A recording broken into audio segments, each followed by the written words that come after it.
What everyday activity led to you genuinely thinking you were about to die? We were in the middle of browsing through the reduced section at Lululemon when my friend Ashley aggressively gripped my forearm.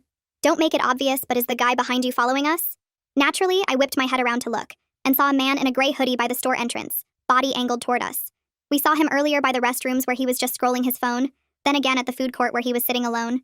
I told Ashley lots of people shop at the same stores. She said, "Yeah, but he's been alone each time. No shopping bags, just standing around, and now he's here too." We moved to a different section and pretended to look at shirts while watching him in the mirror. He drifted closer, still on his phone, positioning himself where he could see us. My stomach tightened, but I said maybe he was waiting for someone. Ashley asked, "Then why does he keep changing stores whenever we do?" We decided to test it and left suddenly, walking fast toward Forever 21. I kept checking behind us and didn't see him, so I started to relax, thinking we'd been paranoid. But when we got to Forever 21 and looked back, there he was, coming up the escalator, that same gray hoodie. Now my heart was racing because this wasn't a coincidence anymore. Ashley said we should go to security, but I felt stupid because what would we say? That some guy was shopping in the same stores. We couldn't see his face clearly under the hood, and he wasn't doing anything obviously threatening, just existing near us. We ducked into the crowded store and wove through racks of clothes trying to lose him. I saw him enter and stop near the entrance, scanning the store systematically, row by row. We crouched behind a display and Ashley whispered, "Why would someone follow us?" I had no idea because we were just two college girls in jeans and sweaters, nothing special about us. Maybe he wanted to rob us, but my purse was just a cheap bag, and Ashley's wasn't much better. She said, "What if he's some creep who saw us and just decided to follow us?" That made my skin crawl because it meant there was no logic to it. Just some man who'd chosen us randomly. We waited until he moved deeper into the store, then slipped out the side entrance. We speed walked toward the department store, figuring we could cut through to the parking garage. My hands were shaking as I texted my roommate where we were, just in case something happened. Ashley kept looking back and said, "I don't see him. Maybe we lost him." We made it to the department store and started weaving through the makeup counters, past the jewelry, toward the back exit. I was starting to breathe normally again when Ashley froze. He was there again, coming through the main entrance, moving faster now like he knew we'd spotted him and didn't care about being subtle anymore. We ran toward the back exit and I could hear footsteps behind us, not running but walking fast, steady, deliberate, like he knew we couldn't really escape. An employee asked if we needed help, and I wanted to scream yes, but Ashley pulled me along saying, "The exit's right there." We burst into the parking garage and the temperature dropped instantly, cold concrete and shadows everywhere. We ran toward where I'd parked on level 3, our footsteps echoing so loud I couldn't tell if he was following. The garage was mostly empty, just scattered cars under flickering fluorescent lights. I fumbled for my keys while we ran, my hands shaking so bad I dropped them and they skittered across the concrete. Ashley grabbed them and we reached my car in a dark corner where I'd parked that morning. She clicked the unlock button but nothing happened. She tried again, pressing it desperately, but still nothing. The battery in the key fob must have died. I grabbed the keys to manually unlock it, but my hands were shaking too much to get the key in the lock. That's when we heard the garage door slam open behind us, the sound echoing off every surface. He was coming, not pretending anymore, walking straight toward us with purpose. I finally got the key in, but it wouldn't turn, like the lock was jammed or frozen from sitting all day. Ashley was pulling on the door handle frantically saying, "Come on, come on, come on!" He was getting closer, steady footsteps echoing off concrete, and now he was speeding up, almost jogging. I was fighting with the key, trying to force it, and it finally turned but the door wouldn't open. Something was wrong with it. Stuck or broken. He was 20 feet away now and I saw him reach into his jacket pocket, pulling something out that glinted under the fluorescent lights. Ashley turned to face him, maybe to scream for help, but the garage was empty. No one to hear us. The lights illuminated his face as his hood fell back and Ashley made this horrible gasping sound, her whole body going rigid. She grabbed my arm so hard her nails dug into my skin, drawing blood. "Oh God," she said, her voice high and terrified. "I know who that is. Run." I didn't need to hear it twice. We bolted from my car, leaving the keys dangling in the lock. Our sneakers slapped against concrete as we sprinted toward the bright green exit sign marking the stairwell. Camden's footsteps pounded behind us, getting louder, closer, faster. Ashley reached the door first and yanked it open so hard it slammed against the wall. We burst through into the stairwell, cold metal railings and concrete steps stretching up and down. I grabbed my phone while we started climbing, my fingers shaking as I tried to dial 911. The screen kept slipping under my sweaty thumb. Ashley was taking the stairs 2 at a time ahead of me. My legs burned, but I pushed harder, hearing the door crash open below us. Camden's breathing echoed off the walls, heavy and determined. The emergency phone box on the landing was smashed, wires hanging out like someone had punched it months ago. No help there. We kept climbing, my lungs screaming for air. Camden slammed through the door below, his footsteps thundering up after us. 3rd floor, 4th floor, then finally the mall level. Ashley shoved the door open and we stumbled out into the bright lights and noise of the main corridor. People everywhere, families with strollers, teenagers hanging out, normal Saturday afternoon shopping. We ran toward the center court, weaving between shoppers who jumped out of our way. A security guard near the fountain saw us coming, his hand already moving to his radio. We practically crashed into him, both of us trying to talk at once. I pointed back at the stairwell door while Ashley gasped something about being chased. The guard stepped forward, positioning himself between us and the door while calling for backup on his radio. Camden appeared in the doorway, stopping when he saw the guard. His hood was down now, face completely visible under the mall lights. He looked normal, just some guy in his 20s with brown hair and stubble. The guard held up his hand toward Camden while speaking into his radio. Camden stood there for a moment, looking past the guard at us. Then he backed away slowly, turned, and walked quickly toward a side exit. The guard stayed with us while more security arrived. My whole body was shaking, so bad I could barely stand. Ashley grabbed my arm to steady me. The guard asked if we were hurt, but neither of us could speak clearly yet. 2 more guards showed up and they walked us to the security office, a small room behind the customer service desk filled with monitors and radios. I finally managed to explain what happened, starting with Lululemon and working through each store. My voice kept cracking, but I got through it. Ashley added details about recognizing him, explaining he was Camden Ward, her TA from biology last year. She said something happened that got him removed from teaching mid-semester, but she didn't know the details. The security supervisor pulled up footage on the monitors, clicking through different camera angles. There was Camden at Lululemon, standing by the entrance exactly like we described. Forever 21, same thing, hovering near us but pretending to look at his phone. The department store, following us through the makeup counters. Then the parking garage footage came up. The supervisor zoomed in on the part where Camden pulled something from his pocket. The metal object caught the light, but the angle made it impossible to tell what it was. Maybe a knife, maybe keys, maybe something else entirely. The supervisor said they needed to call real police since this was beyond mall security. He asked if Camden was a current student, and Ashley said she thought so. Or at least he was last year. The supervisor called campus police since we went to the university. While we waited, I called my roommate with shaking hands. She answered on the second ring, and I told her what happened, that we were safe but at mall security. She wanted to come get us, but I said campus police were coming. 20 minutes later, 2 campus officers arrived. One was Detective Stephen Dubois, who the supervisor seemed to know already. He specialized in stalking cases, apparently. Detective Dubois separated us to take our statements, starting with me in the security office while Ashley waited outside. He asked detailed questions about Camden's behavior, whether I'd seen him before today, any classes we might have together. I told him I'd never seen Camden before Ashley recognized him. He asked about the timeline again, making notes about each store and how long between sightings. Then he brought Ashley in and took her statement. She explained more about Camden being her TA, how several female students complained about inappropriate comments he made during lab. She remembered feeling uncomfortable when he'd stand too close or make weird jokes about dating. She felt guilty now for not reporting it herself back then. Detective Dubois said Camden was removed from his TA position, but stayed enrolled as a student. He asked if Camden had tried contacting her since then. Ashley said no, but now she wondered if he'd been watching her without her knowing. Detective Dubois said he'd drive us back to campus in an unmarked car. He explained they'd issue a campus-wide alert about Camden immediately. He gave us his direct card with his cell number and said a patrol car would check our dorm regularly tonight. We gathered our things while he coordinated with mall security about getting copies of the footage. The ride back to campus felt surreal after everything that happened. Detective Dubois explained the next steps, how we'd need to file formal reports and possibly get restraining orders. He said they'd try to locate Camden tonight for questioning. Ashley and I sat in the back seat, not talking, just processing what happened.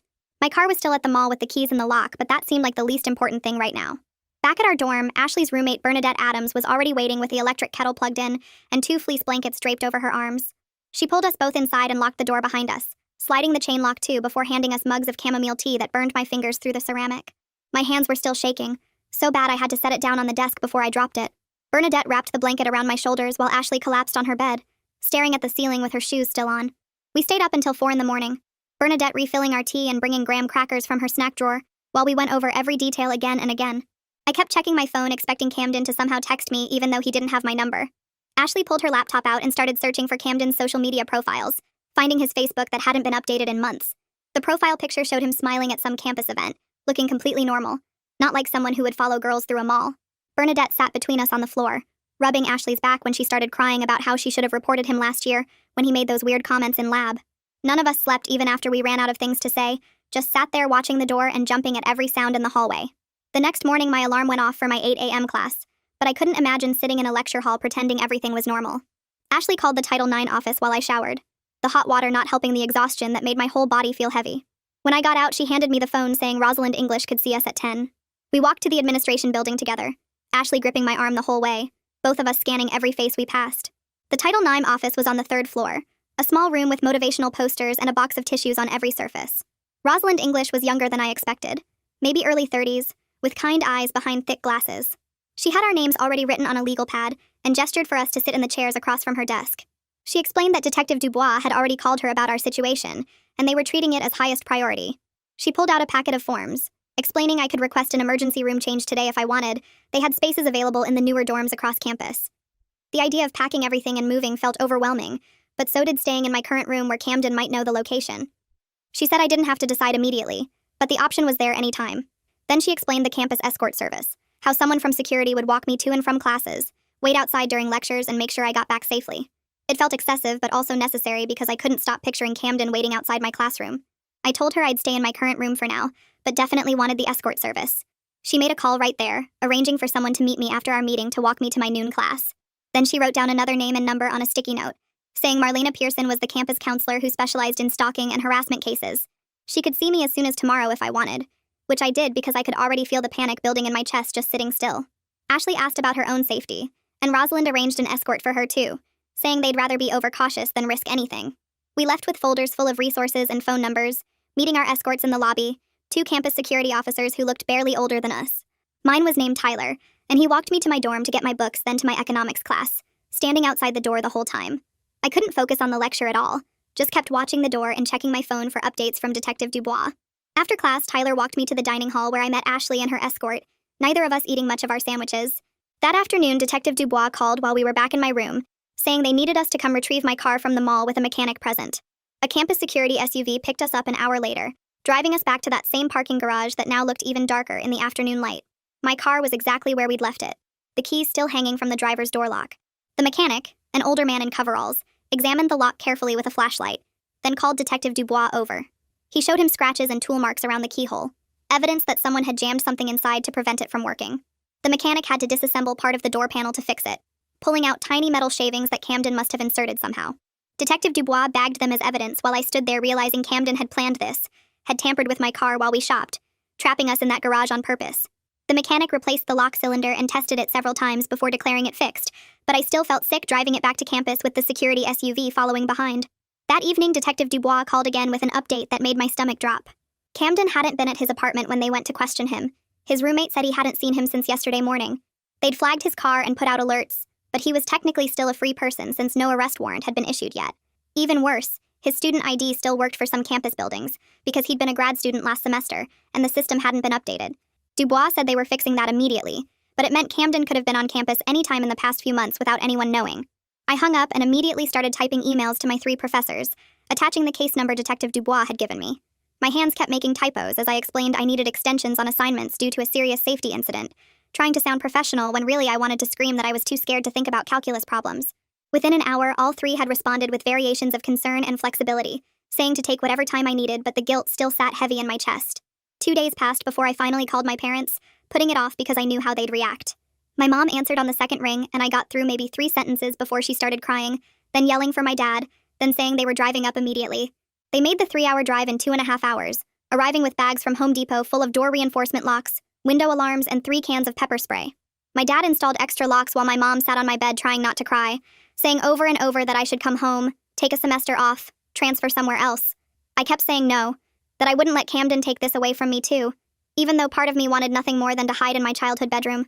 They stayed in a hotel that night but came back the next morning for my first appointment with Marlena Pearson, insisting on walking me there even with Tyler the escort. Marlena's office was in the counseling center, painted soft blue with plants on every surface and a white noise machine by the door. She was older, maybe 50s, with silver hair and a calm voice that made me feel safer just hearing it. My parents waited outside while I sat on her couch and completely fell apart, sobbing about how I couldn't stop checking behind me, how I saw gray hoodies everywhere, how I felt like Camden was watching even though logically I knew he probably wasn't. She handed me tissues and let me cry without trying to stop me, then taught me a grounding technique where I named 5 things I could see, 4 I could hear, 3 I could touch, 2 I could smell, 1 I could taste. We practiced it several times until my breathing slowed and my hands stopped shaking as much. She validated that my fear was completely reasonable given what happened, that hypervigilance was my brain trying to protect me, but we could work on managing it so it didn't control my life. She scheduled me for twice a week to start, saying we'd adjust as needed and gave me her cell number for emergency panic attacks. Later that day, Ashley texted me frantically to come to her room immediately. She had her laptop open to Instagram, showing me how Camden had been viewing her stories even though she'd never accepted his follow request from months ago. The app showed he'd watched every single story she'd posted in the past 3 months, sometimes viewing them multiple times. We screenshotted everything, her hands shaking as she scrolled through the viewer lists finding his username again and again. She made all her accounts private immediately, blocking him on everything, but we both knew he'd probably been watching for months before we ever noticed. The realization that he'd been monitoring her, maybe both of us, for who knows how long made my skin crawl. Detective Dubois said the Instagram evidence was helpful, but we needed more for a protective order. So 2 days later, he drove us to the courthouse downtown to file the paperwork. The courthouse was all marble and echo, our footsteps too loud as we followed him to the clerk's office on the second floor. The stack of forms was overwhelming, asking for every detail about Camden, about the incident, about why we feared for our safety. Detective Dubois helped us fill them out, his handwriting neat in the boxes while mine looked shaky and wrong. We had to write statements about what happened, reliving every moment in writing, then sign affidavits swearing it was true. The clerk stamped everything with loud thuds that made me flinch, then said a judge would review them within 72 hours for the emergency order. Walking out of the courthouse, I felt both more protected and more vulnerable, like the paperwork made it all official and real in a way that Camden would know about and maybe react to. A week passed where I jumped at every shadow and gray hoodie on campus, even though Camden hadn't been seen since the mall. Then someone called security saying they'd spotted him near the library around noon when students were changing classes. Security got there in under 3 minutes, but he was already gone, no sign of him anywhere. They reviewed the cameras and found a figure that might have been him, but the footage was too grainy to be sure. Everyone on campus was talking about it, wondering if he was still watching us from somewhere we couldn't see.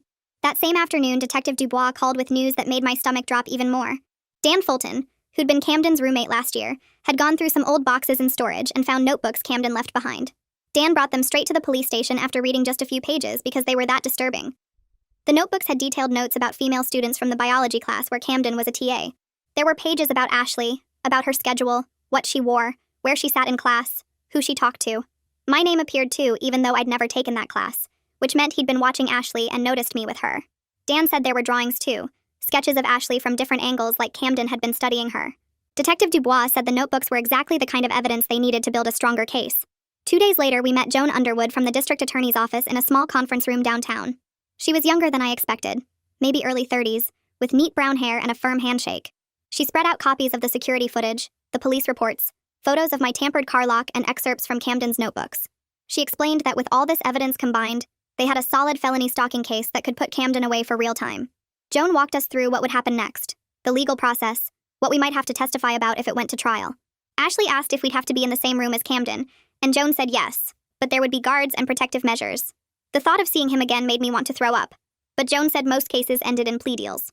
She gave us her card and said to call anytime, day or night, if we had questions, or if Camden tried to contact us. After that meeting, I couldn't stick to any routine because I was too scared of being predictable. I took different routes to every class, sometimes doubling back or cutting through buildings I didn't need to use. I ate at random times, sometimes skipping the dining hall completely and just grabbing food from vending machines. Some days I'd study in my room, other days in random empty classrooms, never the library where he'd been seen. The constant vigilance was exhausting and I was barely sleeping, maybe 3 or 4 hours a night. During my session with Marlena, she said this hypervigilance was normal for trauma survivors, that my brain was trying to protect me. She taught me breathing exercises to use when the panic got too bad, but said some caution was actually smart right now. We worked on finding a balance between being careful and not letting fear completely control my life. 3 days after meeting Joan, bright orange flyers appeared all over campus with Camden's photo and a crime alert warning. The flyers were everywhere, on every bulletin board, taped to lampposts, in every building entrance. Seeing his face staring at me from every direction made everything feel more real and more public than I wanted. Other students started recognizing me as one of the girls from the alert, and I'd catch them whispering when I walked by.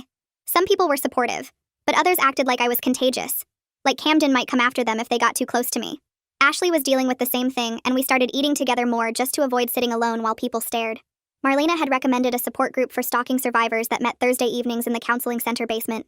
Ashley and I went together, both nervous about sharing our story with strangers even though they'd been through similar things. There were 8 other students there, all women, sitting in a circle on uncomfortable plastic chairs. The facilitator had us go around and share if we wanted to. No pressure, just whatever felt right. Hearing their stories was both comforting and horrible because I realized how common this was, how many of us were walking around campus carrying this fear. One girl had been followed by an ex-boyfriend for months, another by a stranger who'd fixated on her at the gym. They talked about the same hypervigilance, the same exhaustion, the same anger at having their lives disrupted by someone else's choices. We didn't solve anything in that first meeting, but it felt good to be around people who understood without having to explain. 2 weeks after the mall incident, my phone rang at 10 p.m. and it was Detective Dubois with the best news I'd heard. Camden had been arrested at his parents' house 3 hours away after they'd convinced him to turn himself in.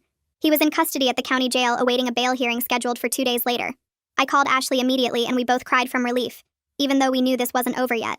At the bail hearing, Joan argued hard against releasing Camden, showing the judge the notebooks and explaining the planned nature of his stalking. Camden's lawyer tried to paint him as a troubled young man who needed help, not jail. But Joan wasn't having it. The judge set bail at $50,000 with strict conditions, including GPS ankle monitoring and no contact orders. If Camden posted bail, he couldn't come within 500 feet of campus or our addresses without setting off alerts. Then Camden's parents posted the full amount, and he was released that afternoon, which felt like a punch to the gut. Joan called to explain that the GPS monitor would track him constantly, and any violation would send him straight back to jail. She said this was actually good because it gave Camden a chance to mess up and violate the conditions, which would strengthen our case. But knowing he was out there, even with a monitor, made my skin crawl, and I went back to checking over my shoulder constantly. I moved through campus like a ghost, scanning every face, unable to relax even knowing about the ankle monitor supposedly protecting us. Marlena worked with me twice a week now on managing the hypervigilance while acknowledging that some caution was actually protective and smart. Ashley started picking at her cuticles until they bled during our support group meetings, and I noticed she wasn't eating much anymore. She kept checking her old class notes from when Camden was her TA, and circling things in red pen that seemed normal then, but felt creepy now. One night, she showed up at my room with printed screenshots of old emails where Camden had offered extra help with lab assignments, and she'd politely declined. Her hands shook as she spread them across my desk and pointed to timestamps showing he'd sent them at 2 or 3 in the morning. Bernadette found her crying in their bathroom the next day and sat on the floor with her while Ashley kept saying she should have told someone about how he stared at her during lab. Bernadette rubbed her back and reminded her that lots of TAs are awkward, and there was no way to know he'd turn dangerous. Ashley threw up twice that week from stress, and I held her hair back while she sobbed about all the other girls he might have followed. 3 weeks crawled by with Joan sending us daily emails about what to expect at the preliminary hearing scheduled for Thursday morning. She had us come to her office downtown where she spread out diagrams of the courtroom and pointed to where everyone would sit. She explained the judge would review evidence to decide if there was enough for a real trial, and we wouldn't have to speak. But Camden would be there. My stomach turned over and I had to run to her bathroom where nothing came up but bile. Joan gave me peppermints and said this reaction was normal, and the bailiffs were used to witnesses needing breaks. She walked us through the metal detectors at the courthouse entrance and showed us the victim services room where we could wait. Thursday morning came too fast, and Ashley picked me up at 6, even though court didn't start until 9. We sat in my car in the courthouse parking lot watching lawyers in suits rushing past with coffee cups and briefcases. Ashley's knee bounced constantly, and she kept checking her phone even though there was nothing to check. We finally went inside, and the victim advocate met us in a small room with old chairs and a water cooler that made gurgling sounds. She explained we could watch on a screen from here or sit in the actual courtroom, and I said I wanted to be there to show I wasn't scared, even though my whole body was shaking. We walked into the courtroom and it was smaller than I expected with wood paneling and uncomfortable benches like church pews. Joan was already at a table up front organizing papers and she nodded at us to sit right behind her. Then the side door opened and 2 guards brought Camden in wearing an orange jumpsuit and handcuffs that clinked when he walked. His hair was longer and greasy and he'd lost weight, but it was definitely him, and my vision went blurry. He looked right at me with this little smile like we were sharing a secret, and I bolted from the courtroom. Ashley followed me to the bathroom where I threw up everything I'd tried to eat for breakfast while she held my hair and rubbed my back. I sat on the dirty bathroom floor crying and saying I couldn't go back in there with him looking at me like that. Ashley wet paper towels and pressed them to my face and said we'd stay in the victim room and watch on the screen instead. The advocate brought us water and tissues while we watched Joan present the security footage and the mechanic's report about my tampered lock. Camden's lawyer kept objecting and saying everything was circumstantial, and his client was just shopping at the same mall. The judge looked at the notebooks Detective Dubois had found with detailed observations about Ashley and other female students from Camden's TA days. Camden's lawyer argued they were private creative writing exercises, but the judge wasn't buying it. After 2 hours of evidence, the judge said there was sufficient probable cause for felony stalking charges and misdemeanor tampering with property. Camden stood up and his lawyer spoke for him, saying not guilty to all charges and claiming this was a huge misunderstanding. The judge set a trial date for 3 months away, and Camden smiled again as the guards let him out. Detective Dubois called the next morning to tell us 2 former students had contacted him after seeing Camden's photo in the campus crime alert.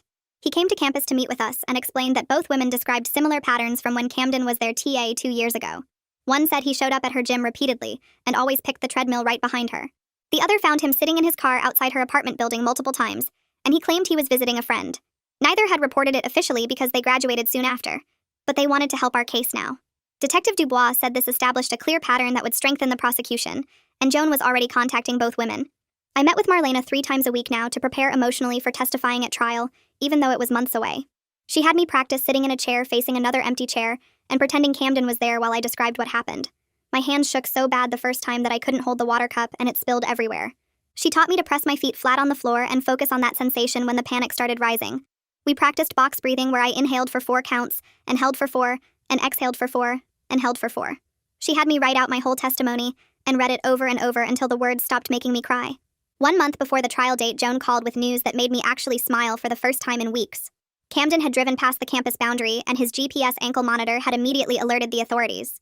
He claimed his GPS was wrong and he was just going to a store that happened to be near campus, but the monitor data showed he'd slowed down right by the main entrance. Joan filed an emergency motion, and the judge scheduled a bail revocation hearing for the next day. Camden's lawyer argued it was an innocent mistake, but Joan pulled up a map showing 3 other stores he could have gone to that weren't near campus. The judge revoked bail immediately, and Camden got handcuffed right there in court while his parents watched from the gallery. That night, I slept 6 hours straight without waking up in a panic for the first time since the mall. I still used the campus escort service for my evening chemistry class, but stopped needing it for my afternoon classes. The escort guy recognized me now, and we talked about normal stuff like the weather and upcoming midterms, instead of why I needed protection. Ashley came over more, and we started doing regular friend things instead of just trauma processing all the time. Bernadette joined us for movie nights where we made popcorn and watched dumb comedies, and nobody mentioned Camden once. We painted our nails and complained about professors and argued about which campus coffee shop was better. Ashley started eating normal meals again and stopped picking her cuticles until they bled. 2 weeks before trial, Joan called and asked us to come to her office for an important meeting. Camden's lawyer had approached her about a plea deal where he'd plead guilty to reduce charges to avoid trial. Joan explained he was offering to plead to misdemeanor stalking instead of felony, and would get 18 months in county jail instead of potentially 3 years in state prison. She said accepting meant we wouldn't have to testify and see him again, but he'd get less time locked up. She also said refusing meant going to trial where anything could happen, including the possibility of him being found not guilty, even with all our evidence. I sat in Joan's office staring at the papers while my parents argued quietly in the corner about whether 3 years was enough time for what Camden did to us.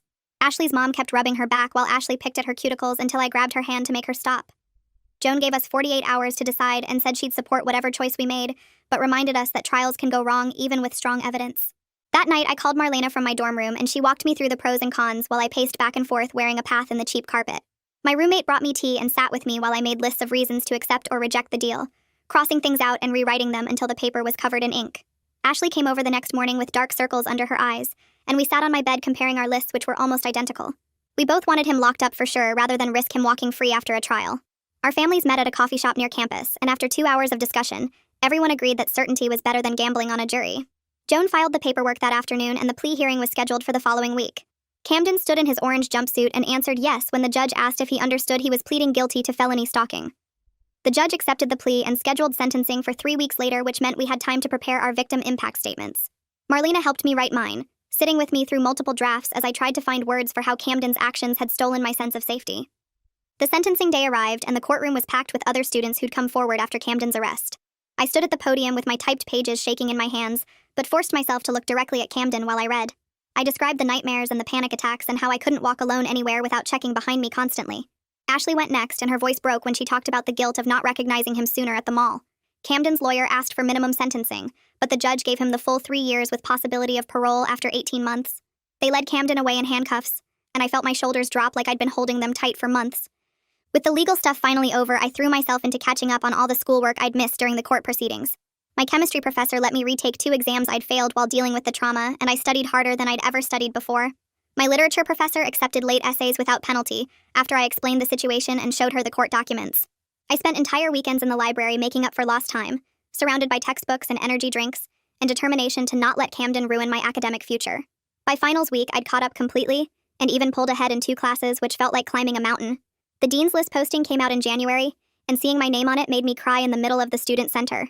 Spring semester started, and I still used the escort service for night classes, but started testing myself with daytime walks. The first time I walked to my morning biology lecture alone, my hands shook the entire way, but I made it. Each day got a little easier until one morning in March, I realized I'd walked all the way to class without checking behind me once. Marlena celebrated with me during our monthly session, marking it on her calendar as a major milestone in my recovery. Ashley started bringing this guy from her chemistry class to our study sessions, and I watched her slowly start to trust him. He never pushed for anything physical, and always asked before even putting his arm around her, which made me trust him too.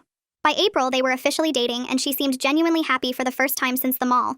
She told me he made her feel safe without making her feel weak, which was exactly what she needed. Summer break approached, and I signed up to help with freshman orientation as a volunteer peer counselor. The training sessions were intense, but I wanted to turn my experience into something useful for incoming students. When orientation week arrived, I stood in front of 200 freshmen talking about campus resources and safety protocols.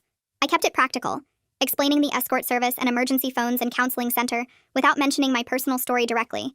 Several students approached me afterward with questions, and I gave them Marlena's card and the campus police number. One girl thanked me for being so specific about safety resources because her older sister had warned her about campus dangers. The following semester, Camden's first parole hearing came up, but Joan called to say he'd been denied after getting into fights with other inmates. She said his disciplinary record meant we had at least 6 more months before another hearing, which was a relief, but didn't consume me like it would have before. I was taking 18 credits and working part-time in the campus bookstore and dating someone from my statistics class who didn't know about Camden at all. Ashley and her boyfriend were still together, and we'd go on double dates where we talked about normal college stuff instead of trauma. As sophomore year wrapped up, I realized I'd built something new from the pieces Camden had tried to break. My grades were strong enough that Joan offered me a summer internship at the district attorney's office, which I accepted immediately. The hypervigilance had faded to just normal caution that any smart woman practices on a college campus. I still saw Marlena once a month, but now we mostly talked about regular stress and future plans instead of trauma processing. Thanks for hanging out and wondering about stuff with me today. Really enjoyed sharing all those curious little moments together. Until next time, like the video, it helps more than you think.